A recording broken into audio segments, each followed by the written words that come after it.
Senhor esteja convosco. Proclamação do Evangelho de Jesus Cristo, segundo João.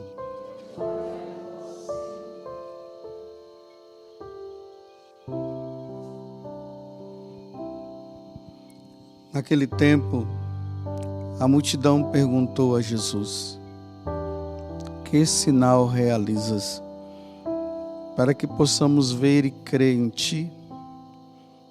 Que obras fazes? Nossos pais comeram maná no deserto, como está na Escritura: pão do céu deu-lhes a comer. Jesus respondeu: em verdade vos digo, não foi Moisés quem vos deu o pão que veio do céu. É meu Pai que vos dá o verdadeiro pão do céu. Pois o pão de Deus é aquele que desce do céu e dá a vida ao mundo. Então pediram: Senhor, dai-nos sempre desse pão. Jesus lhes disse: eu sou o pão da vida. Quem vem a mim não terá mais fome, e quem crê em mim nunca mais terá sede. Palavra da salvação.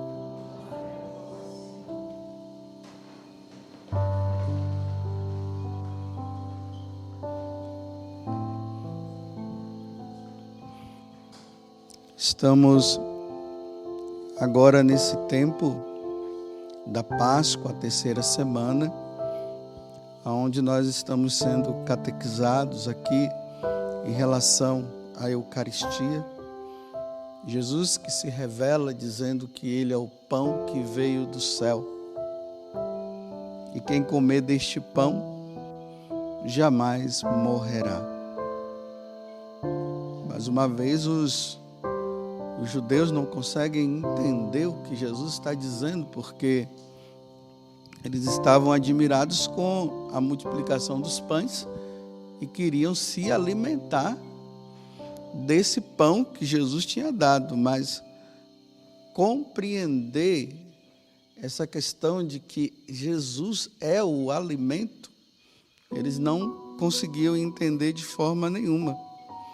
Infelizmente, até os protestantes não entenderam, não conseguem entender, porque Lutero introduziu isso na cabeça dos protestantes.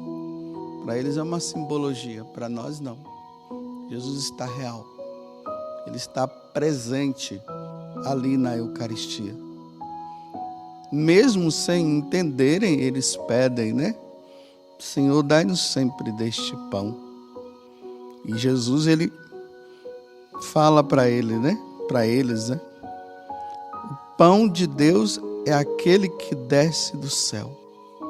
Assim como lá no Antigo Testamento, quando eles entraram no deserto, eles estavam sem alimento e começaram a murmurar e começaram a pedir o alimento, e Deus deu o maná.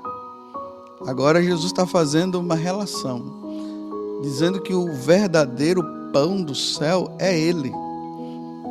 É aquele que o Pai vos dá e que desce do céu. Pois o pão de Deus é aquele que desce do céu e dá a vida para o mundo. Dá a vida ao mundo. Jesus desce do céu e desce do céu para dar vida por nós. E é interessante que Deus nos chama também a dar a vida.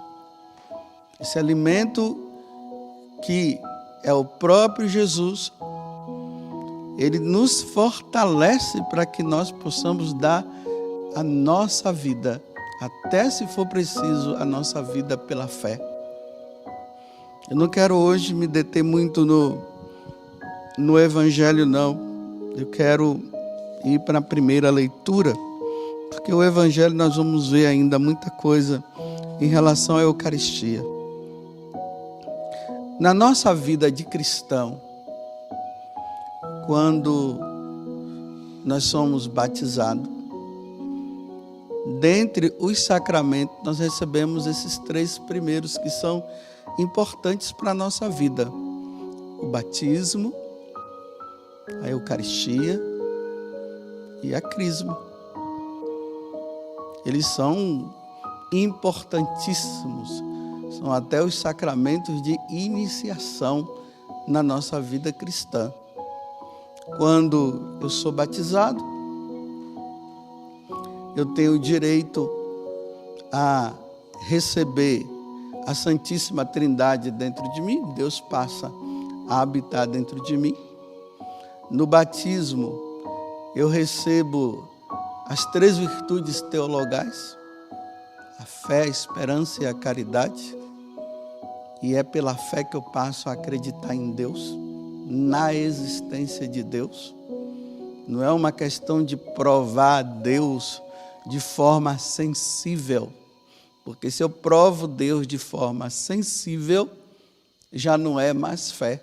Então é acreditar num Deus que existe, que eu não vejo, que eu não toco, mas lá dentro de mim existe uma grande certeza: Ele existe. E ninguém pode tirar isso de mim. E aí, nós somos alimentados. Ele nos dá agora esse pão que é do céu, esse pão que me alimenta, para que nas contrariedades desta vida eu encontre força para caminhar, força para andar, força para ir em frente, rumo ao céu, aonde ele me aguarda. Assim como nós temos o nosso alimento material, que nos mantém em pé para essa vida, nós temos a Eucaristia que nos mantém em pé. A nossa alma mantém-se forte para que em nenhum momento nós possamos arrefecer na nossa fé e negar Jesus. E aí vem o sacramento do crisma, da crisma que nós recebemos. Esse sacramento ele é muito importante e às vezes não é tão falado no meio de nós, né? Quando nós somos crismados, nós estamos dizendo assim para Deus: eu estou disposto a dar minha vida se for preciso. A igreja até diz que nós nos tornamos soldados de Cristo, né? Por que soldados? Porque nós vamos entrar num grande combate. O soldado, quando ele não vai com medo. Ele tem que ir disposto a dar vida. Imagine num tempo de guerra, quando o soldado ele se despede da família, e naquele momento que eles estão se despedindo, eles estão dizendo o seguinte: talvez eu não volte não. Talvez eu não volte. E quantos que foram para o combate e não voltaram? Teve outros que voltaram, mas muitos que foram não voltaram mais, porque eles foram para defender o seu país. Quando nós somos crismados, nós somos chamados a defender a nossa fé. E parece que o sacramento, né, esse sacramento da crisma que nós recebemos, dá a impressão que ele não está fazendo tanto efeito como deveria fazer. Esse sacramento ele nos dá coragem para defender a fé. Parece que os cristãos de hoje são tudo covardes e medrosos. A pregação do Evangelho, ela não tem mais, não se encontra mais aquele sentido de conversão pela conversão. É aquela coisa muito melosa. Ah, Jesus é bom, Jesus é maravilhoso, Jesus vai me dar tudo aquilo que eu quero. Ai, vem cá que eu vou rezar por você. Mas essa defesa da fé cristã no mundo, onde as pessoas não querem saber de Deus, e o cristão vai lá, né? O o soldado de Cristo, ele enfrenta, se for preciso. Nós encontramos aí alguns santos, né? A gente fala de santos lá do passado, nós nos admiramos, mas quando chega a nossa hora, esfriamos, ficamos com medo. O Espírito Santo não causa medo em nós. Hoje na igreja se fala tanto do Espírito Santo, né? Tudo é o Espírito Santo, é Espírito Santo para lá, Espírito Santo para cá, tudo é Espírito Santo. Mas que Espírito Santo é esse que não se vê nada? Cheios do Espírito Santo, vamos orar agora para nós ficarmos cheios do Espírito Santo. Mas fica cheio do Espírito Santo, mas na hora de defender a fé, arrefece. Então que Espírito Santo medroso é esse? O Espírito Santo não é medroso, não. O Espírito Santo, ele causa em nós um desejo de dar vida se for preciso. É essa força do Espírito Santo que dá em nós. Não é aquela emoção daquele momento, fica todo mundo, parece que anestesiado, né? De tanto orar, reza no Espírito, reza, fica todo mundo anestesiado, aí vem as profecias e tal, mas a profecia do martírio, onde é que está? É fácil chegar e dizer, Jesus agora está me dizendo, Jesus agora está me falando, olha, eu tenho uma palavra aqui, e Jesus está dizendo isso, aqui tem uma pessoa que está dizendo, é isso que o Espírito Santo fica fazendo só? E os mártires? Os que dão a vida? Os que não têm medo? Me desculpe, o Espírito Santo agora é medroso. Está suscitando na igreja cristãos medrosos, cheios do Espírito Santo, mas com medo. Medo de quê? Aí nós nos deparamos agora com Estevão, né? Primeiro mártir da igreja. O primeiro morreu ali pelos anos 36 da era cristã, entre 36 e 37. Lembremos que Santo Estevão é comemorado na igreja no dia 26 de dezembro. Logo após o nascimento de Jesus, já se coloca o primeiro mártir, para dizer assim, olha, servir Jesus inclui também em dar a vida, em doar, e morrer se for preciso. Então esses dias nós vimos, né, ele estava tendo aquela questão dos gregos lá com os judeus, que estava tendo uma intriga lá, que parece que os judeus tinham mais privilégios do que os gregos. Aí escolheram 7 homens cheios do Espírito Santo, e dentre esses estava Estevão. E aí eles foram colocados para servir a igreja no aspecto da caridade, porque os apóstolos diziam que o tempo agora deles era de estar na pregação, pregando, converteu mais o máximo de pessoas que fosse possível.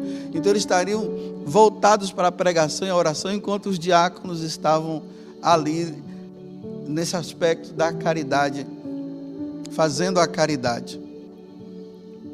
E aí Estevão, ele se destacou não somente no aspecto da caridade, mas também na pregação.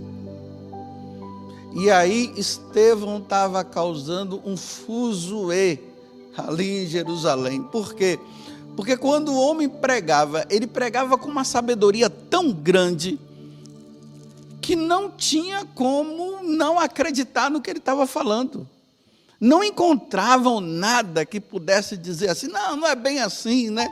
Hoje tudo é assim, não é bem assim. Lá não, era tanta sabedoria que ele falava, ele pegava o Antigo Testamento e ia assim, ó, trazendo. Se lembra quando Jesus disse que, quando ele estava com os apóstolos, ele disse que precisava abrir a mente deles, a inteligência, para que eles pudessem.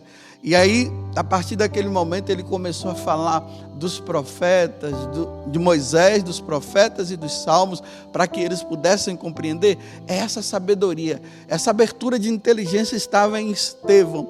Ele ia mostrando lá, Isaías, no capítulo 53, fala isso, Abacuque fala aquilo, Davi era o rei Davi, ia falando assim, que os caras ficavam assim, olha, mas eles ficavam abismados e sabiam que era verdade, mas não queriam ceder à verdade.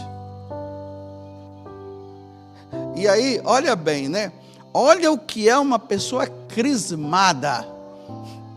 Olha o que é uma pessoa cheia do Espírito Santo. Ele está ali, diante de quem? Olha, ele estava diante dos anciãos, os doutores da lei e o povo. As autoridades religiosas estavam ali, o povo também. Ele olha para eles e diz assim: homens de cabeça dura.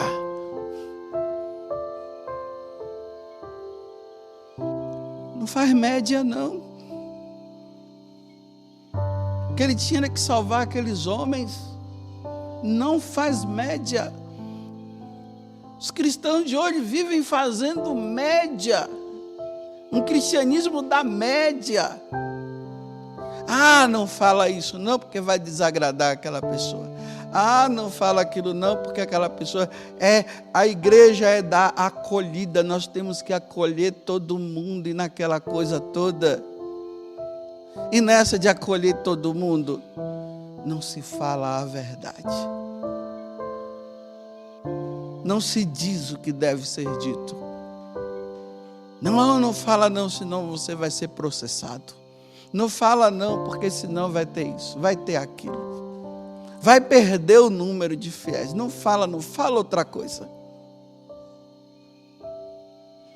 Homens de cabeça dura e insensíveis, incircuncisos de coração e ouvido, vós sempre resistis ao Espírito Santo, tá vendo? Vocês ficam resistindo a força e o poder do Espírito. Vocês estão vendo que vocês estão errados, mas vocês não querem ceder. Vocês não abrem o coração. Insensíveis. Gente, Estevão estava ali diante daquele povo. E alguns daqueles foi que condenaram Jesus. Então agora, cheio da força do Espírito, o que combate, ele está ali.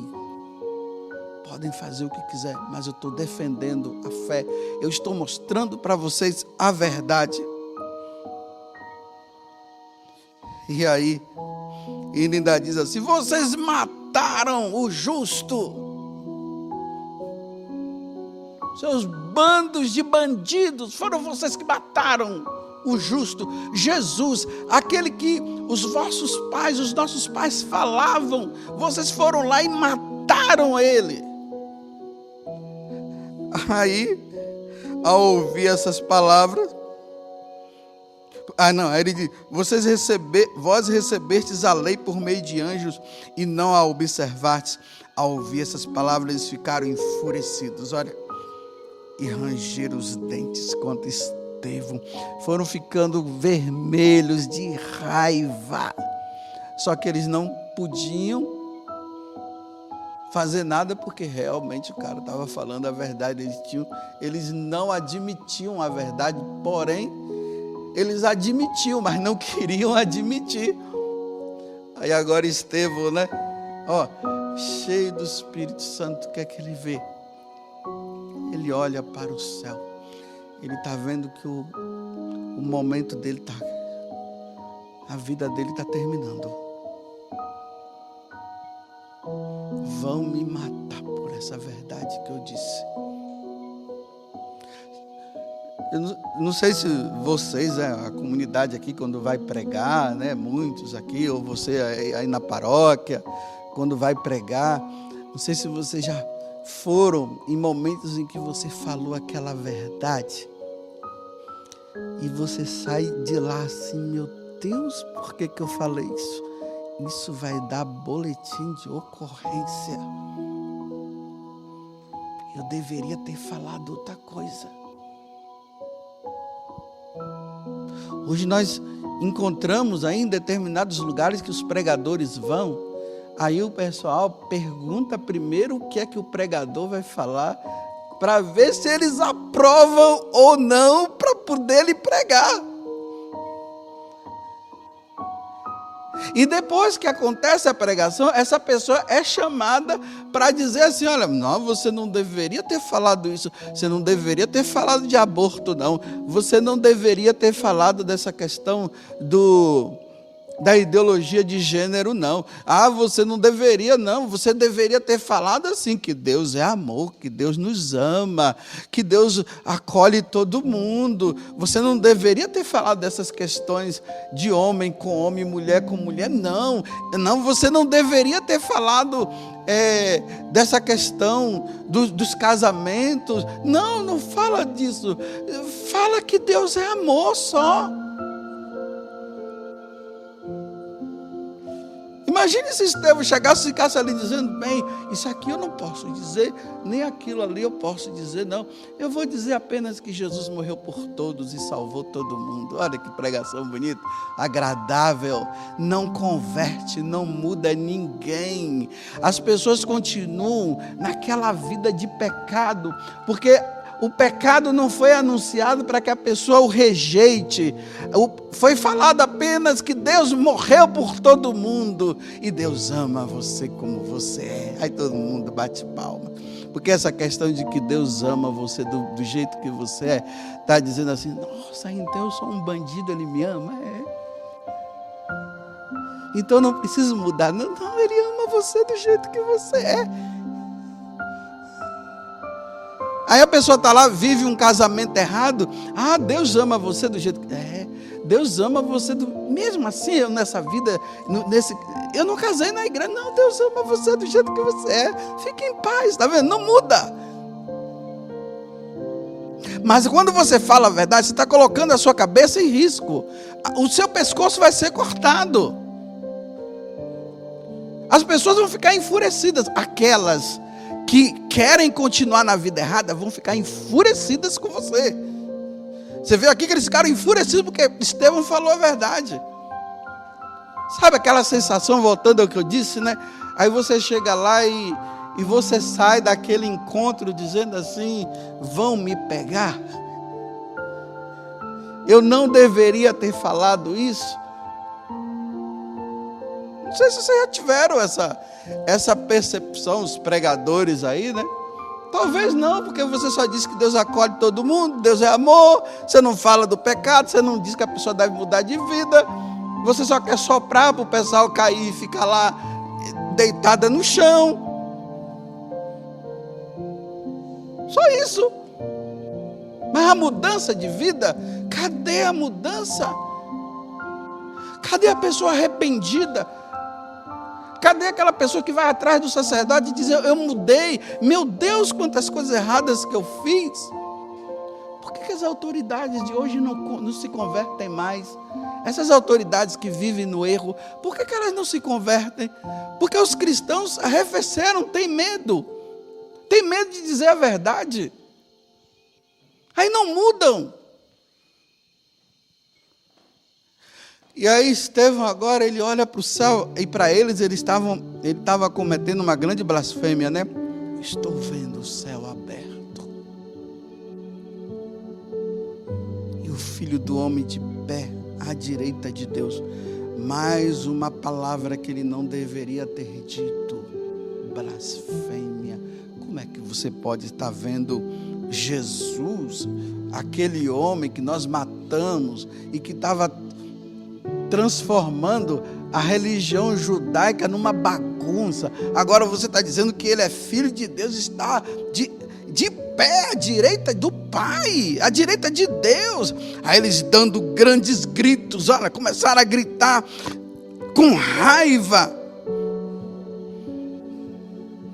Imagine, você é convidado para fazer uma pregação em um determinado lugar. Aí quando você chega lá, você começa a falar a verdade, e você olha que as pessoas estão tudo assim com raiva, ó, dizendo assim: para que ele está falando isso? A equipe de serviço está lá, só esperando você acabar de pregar para te pegar, porque perdeu agora os meus súditos, né? Aqueles súditos que estão ali, que faz parte do meu grupinho, que não mudam de vida, que vivem numa vida errada, que as pessoas sabem que elas estão numa vida errada, mas não falam a verdade para ela mudar, mas estão felizes, né, lá cantando, anestesiadas e cantando os louvores a Deus, sem uma vida de mudança.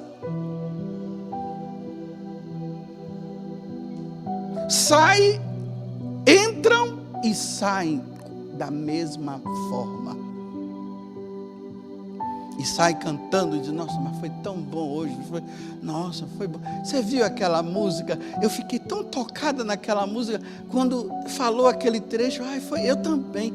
Você também foi? Não, fiquei tão tocado. Mas não muda de vida. Que toque é esse? Que não muda de vida. É emoção. E volta para a vida errada de novo.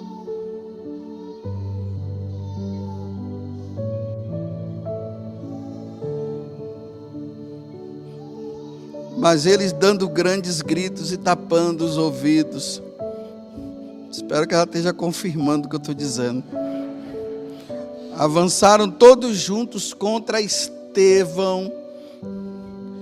Arrastaram-no para fora da cidade e começaram a apedrejá-lo. Olha. E aí Estevão ainda tem aquela força. Imagina você estar ali, as pessoas pegando pedra, não é pedrinha não, gente, é pedra grande, aquelas pedras que quando você pega, toma toda a sua mão. Você fica pensando que aquelas pedrinhas para matar passarinho, né? Para matar gente. E começa a apedrejar e ele ainda encontra força para dizer assim: perdoa eles, não conseguem abrir o coração, por isso que continuam nessa vida. E aí morre, né? Pai, em tuas mãos eu entrego o meu espírito. Senhor Jesus, acolhe o meu espírito. Dobrando o joelho, gritou com voz forte: Senhor, não os condene por este pecado. E ali morreu. E Saulo estava ali, né? Ficou intrigado com aquela coisa que ele falou, porque ele também era um dos propagadores que queriam destruir os cristãos.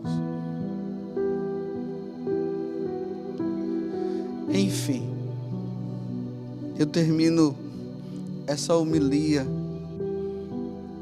nos dirigindo a vocês e também falando para mim. Eu sou um crismado.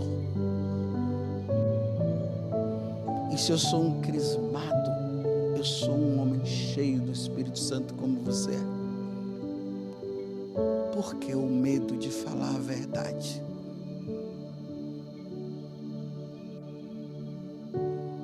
Por que o medo de testemunhar quem tu és?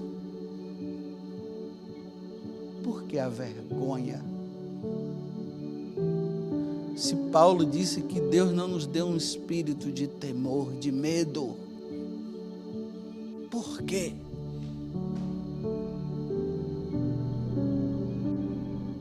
Por que esse defender a vida?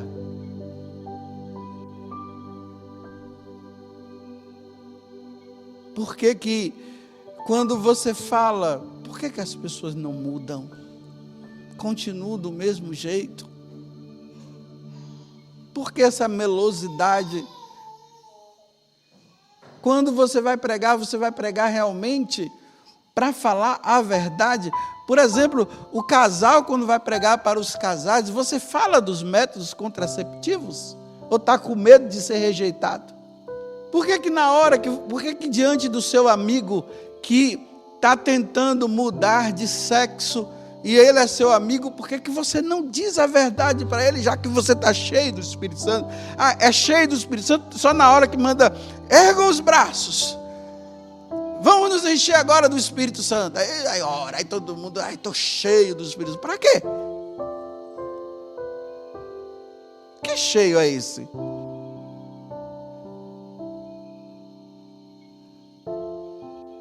Você tem um espírito de timidez? De medo? Ou de coragem? Qual é o espírito que move você?